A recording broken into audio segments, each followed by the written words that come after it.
Hello বন্ধু বান্ধব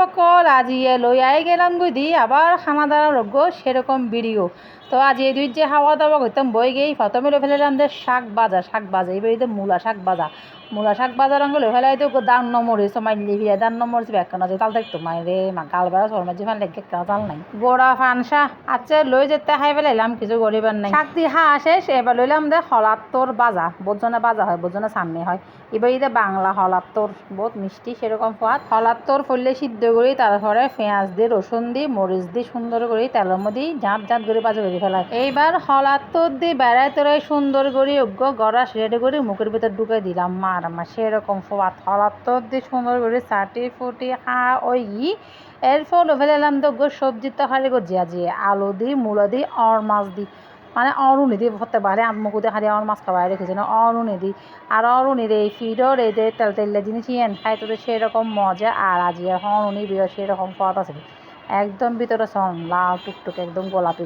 আবার সেই মজা। তো চলন আলুও দিলাম দুই টুকরো মূলার ভিতরে এখানে আলু না দিলে বাংলা হাঁ গরম দেবে কোনো মূলা হয়তো নছে আর গুঁড়ো হয় না মূলা বা হাতে হয়তো না বাঁচি আলু হয় এত আনলে আলুও দিলাম। আর মূলত এখন সামনে যত মূলত সিজন আই এত মূল ফোয়াদ দেয় সেরকম মজা দেয়। তো চলন মূল দিয়ে শেষ এইবার ফেলে দেবে কোনো লাস্ট আর খানাইবে এবারে দে মাংস বুনো ইনকি মাংস এখন তো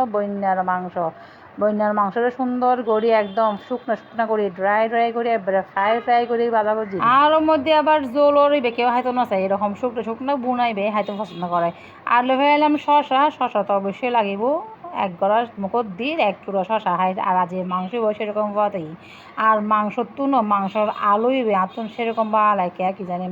মাংস আলুইবে বেশি টেস্ট হয় কত কোনো চুলোর মধ্যে ছোটো করে বোয়াই একবারে লোসা করে তেলিন যাতে ফুটফুট করে ফুরিব হ্যাঁ তেন আসল সোয়াদ বাইরে দেবো মাংস।